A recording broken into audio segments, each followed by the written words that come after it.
네, 대통령께서 강조한 불법 사금융 추심 근절과 신용 회복, 공연불이 안 되려면 법원부터 처리하라 라는 제목으로 기자회견을 시작하겠습니다.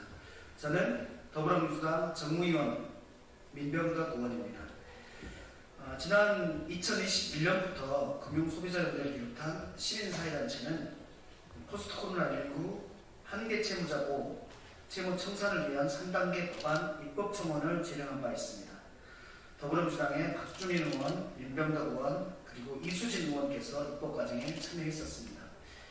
채무의 발생과 채무의 보유, 채무의 청산 각 단계에서 채무자 유권보호, 불법 사금융 근절, 채무자 회생에 대한 법안을 제출했지만 아직 본회의를 통과하지 못한 상황입니다. 대통령께서도 강조했던 불법 사기문과 불법 추심의 문제, 말이 아닌 실천과 시장 감독 제도 개선도 해결되어야 합니다.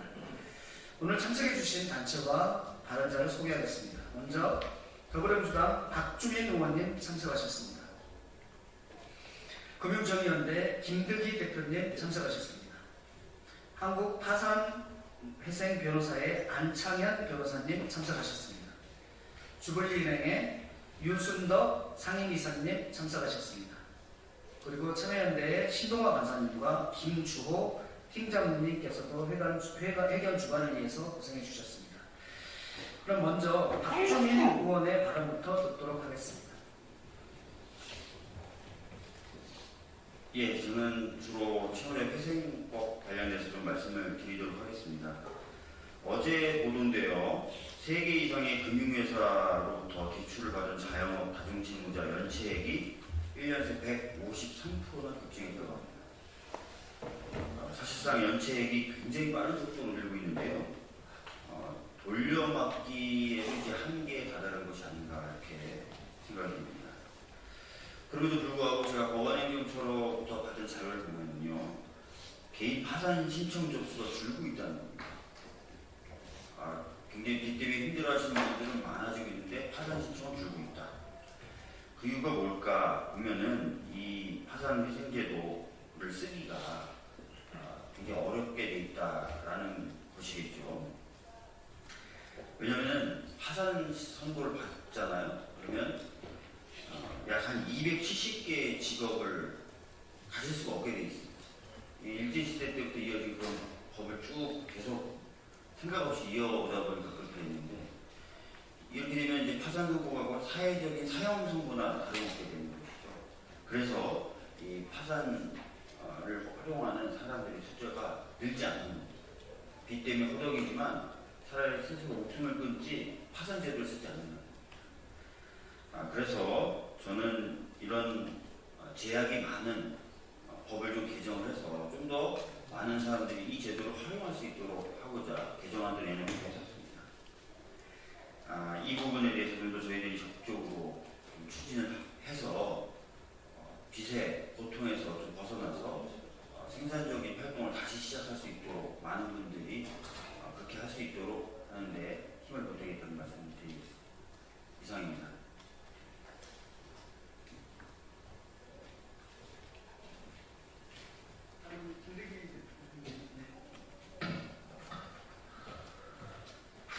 예, 반갑습니다. 금융정의연대 김득희라고 합니다. 그러니까 윤석열 대통령은 은행은 공공재 발언에 이어 가계부채 확대와 고금리 기조화해서 은행권이 돈잔치를 하고 있다, 자영업자들이 은행 종살이를 하고 있다는 취지로 발언을 하셨습니다.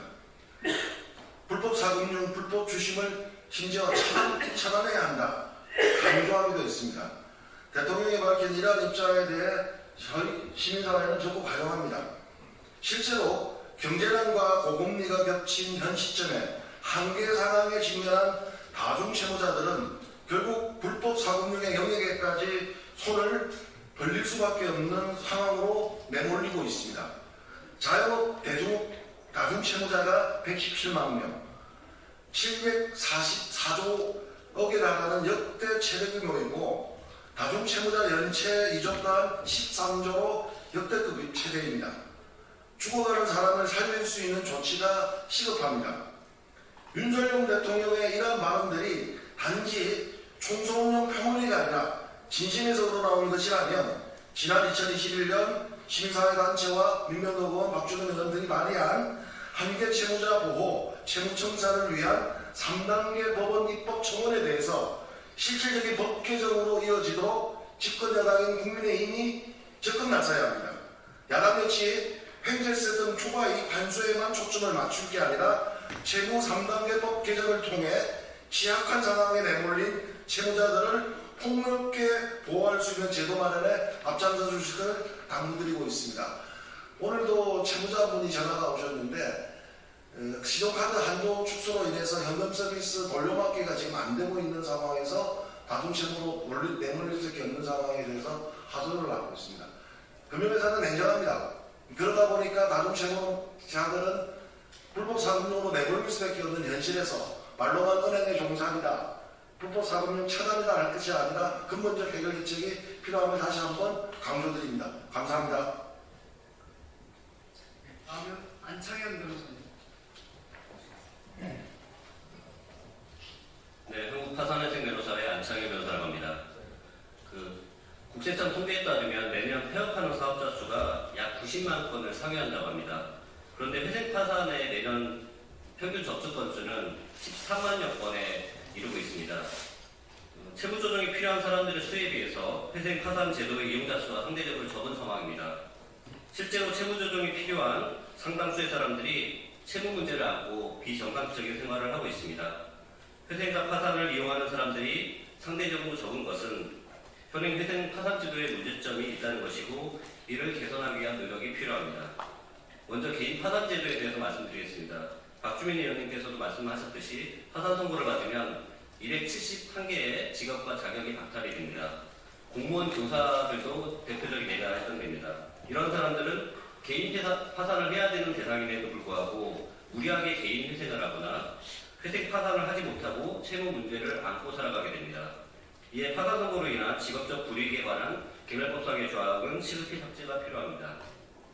개인 파산은 소위 말해서 채무자나 채무자 가족들에 대한 신상털기식 관행이 아직도 존재하고 있습니다. 채무자 본인은 물론이고 가족들, 심지어 이혼한 배우자의 정보까지도 제출 요구받는 경우가 많습니다. 일부 지역에서 원칙적으로 채무자 본인의 정보만을 제출하도록 하는 실무를 운영하고 있는데 이런 제도가 전국 법원에 확대되어 개인 파산 제도 운영의 편차를 해소해야 합니다. 다음으로 개인 회생 제도에 대해서 말씀드리겠습니다. 개인 회생은 개인 파산보다 더 오래 시간이 걸리는 문제가 있습니다. 이를 개선하기 위해 개인 회생의 경우에도 서류의 간소화 등의 제도 운영을 도입하여 전국의 확대 시행이 필요합니다. 개인 회생 사건의 경우 채무자의 가용소득에서 최소한의 생계비만 공제하고 나머지 금액을 모두 채무 변제에 사용해야 합니다. 이 생계비가 현실과 맞지 않고 너무 적은 것이 문제입니다. 채무자가 최소한의 인간다운 생활을 할 수 없을 정도로 극히 부족한 생계비를 사용하여 개인 회생의 변제 기간을 버티라고 강요하는 것입니다. 개인 회생에서 공제되는 생계비를 현실화하여 전국 법원에 공통적으로 적용하는 것이 필요합니다. 특히 코로나로 인해서 자영업자들이 어려워졌는데 자영업자들 대부분이 개인 사업자입니다.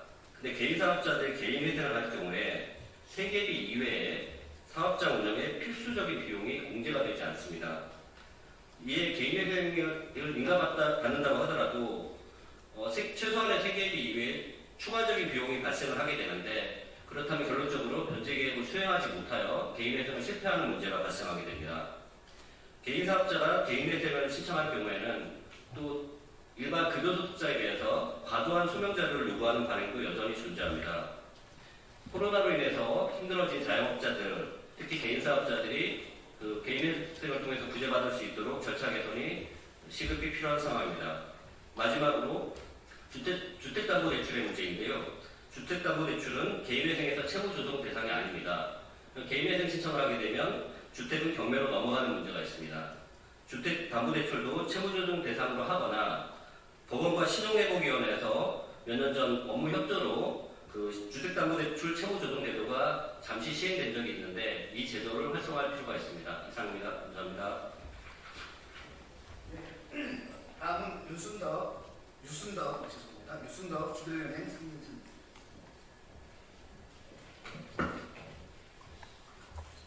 안녕하십니까. 저는 주기은행이라는 단체에서 채무상담을 하고 있는 윤순덕입니다. 저는 이제 채무상담하면서 제가 그 문제에 대해서 좀 말씀드릴 게 있어서 이 자리에 섰고요. 빈문제로 발생되는 사회적 문제점에 대해서 먼저 말씀드리겠습니다. 가계부채 사상 최대이고 지금 2023년 3분기 기준 가계부채는 1,875조 6천억 원입니다. 금융기관 3번 이상 대출받은 다중채무자가 447만 6천 명이고 금융회사 및 대부업체에서 돈을 빌리고 갚지 못하는 취약계층 생계형 채무자로 인한 현재의 소득으로 빚을 갚는 것이 불가능한 분들이 있습니다. 빚내서 빚을 갚는 악순환에 빠진 다중채무자가 450만 명에 이르는 상황에서 국민을 장기 신용불량자로 분류하는 것은 국가와 사회에 해악을 끼칩니다. 연체로 인해 빚독촉에 시달리며 채무자는 가출하거나 행여자가 되는 등의 문제가 발생합니다. 따라서 한계 채무자에 대한 채무 조정은 시기적절하게 이루어져야 하며 근로하면서 빚을 갚아나갈 수 있는 신용 회복이 필요합니다. 그렇지 않으면 노숙자나 수급권자가 되어 정부는 사회비용을 지출하게 되고 이는 정부의 재정 부담도 늘어나는 문제를 야기할 수 있습니다. 부당한 방법의 채권 추심으로부터 인권 보호에 대해 말씀드리겠습니다. 채권 추심 방법 중 일부는 부당하고 인권을 침해하는 것으로 나타났습니다. 이에 대한 피해 경험자들의 호소가 많은데 그중 70%가 정신적 고통, 생명의 위험, 가족관계 단절 등을 겪었다고 합니다. 또한 채권 추심으로 인한 자살 시도도 빈번하게 발생하고 있어서 채무자의 인권 보호가 시급하다고 생각됩니다. 이러한 문제를 해결하기 위해서는 부당한 추심 방법을 규제하고 채권 추심 업체의 교육과 금감원의 강력한 규제가 필요합니다. 불법사금융 근절을 위한 촉구에 대해서 말씀드리겠습니다. 저희가 채무상담을 하다 보면 불법사금융 상담을 많이 하게 되는데 그 안에서 문제점에 대해서 말씀드리겠습니다. 불법사금융 피해자가 고발했을 때 적극적인 조치가 필요하다고 생각합니다. 피해 사실이 확인되면 입금 내역 거래 내역을 조회하게 되고 이걸 가지고 경찰서에 고발을 하게 되면 경찰서에서는 입금 거래 내역과 계좌, 전화번호 사용에 대한 적극적인 조사가 이루어져야 하며 강력한 처벌을 연계되어야 하나 소액 피해자라는 이유로 접수조차 이루어지지 않고 있는 것이 문제입니다. 불법사금융은 실무자가 아닌 그러니까 돈주인에게 직접 피해가 갈 수 있도록 원금 청구권을 소멸시켜야 된다고 생각합니다. 불법 사채업자들을 고발하면 실무자가 고발 조치되고 처벌은 가태료 수준으로 미흡합니다. 실무자가 아닌 불법 사채업자의 돈주인들에게 직접 피해가 갈 수 있도록 하여 이하므로 불법 사금융에 대하여 고발 조치가 되어 처벌이 확정되면 불법 사채의 원금 변제 청구권도 소멸시켜야 불법 사금융이 근절될 것으로 보입니다. 요즘에는 불법사금융 예전에 그 사채를 빌려서 그 연체가 되신 분들의 추심을 신용정보회사가 위임받아서 추심하는 사례들을 저희가 상담하면서 여러 건 발견이 되었습니다. 길거리에 가다 보면 떼인 돈 받아드립니다 라고 영업을 해서 그 영업한 거를 신용정보사에 위임해서 추심하는 행위입니다. 200만 원 사채를 사용한 채권자가 이제 채무자가 200만 원을 빌렸는데 채권자는 김땡땡이었는데 이 김땡땡이 송땡땡한테 양도하고 송땡땡은 또 다른 채권자인 한땡땡한테 또 양도를 하고요. 이렇게 개인 간에 사인 간에 이 채권을 양수양도하면서 불법사금 채권을 양도하고 최후에는 신용정보사에 위임해서 추심하는 사례도 발견되었습니다. 전배우자가 이제 두 번째 사례는 전배우자가 불법사금을 대출하면서 보증인이 되고 이혼하였으나 신용정보회사에서 위임받아 추심하면서 추심원이 하는 말이 채권자가 악닥 사채업자라는 말을 전하며 공포심을 유발시켜 추심하는 행위를 하고 있습니다. 신용정보사들이 불법 사채업자들에게 사채에 위임받아 피해자에게 채권 추심하는 것이 채무상담하는 과정에서 빈번하게 확인되고 있습니다. 신용정보회사는 불법 사채업자들의 채권을 위임받아 피해자의 신용정보를 수집하여 채권 추심하고 이익을 얻고자 하는 행위를 하고 있습니다. 이런 신용정보사들은 이를 통해 수익을 추구하고 있으므로 이에 대한 책임 또한 져야 할 것입니다. 따라서 금융위와 금감원에 전합니다. 불법 사채업자를 대신하여 신용정보사가 위임받아 추심하는 것을 근절할 수 있게 조사하여 책임 물어주시기 바라며 피해자의 권리를 보호하고 불법 사고를 근절하기 위해 철저한 규제와 강력한 처벌을 촉구합니다.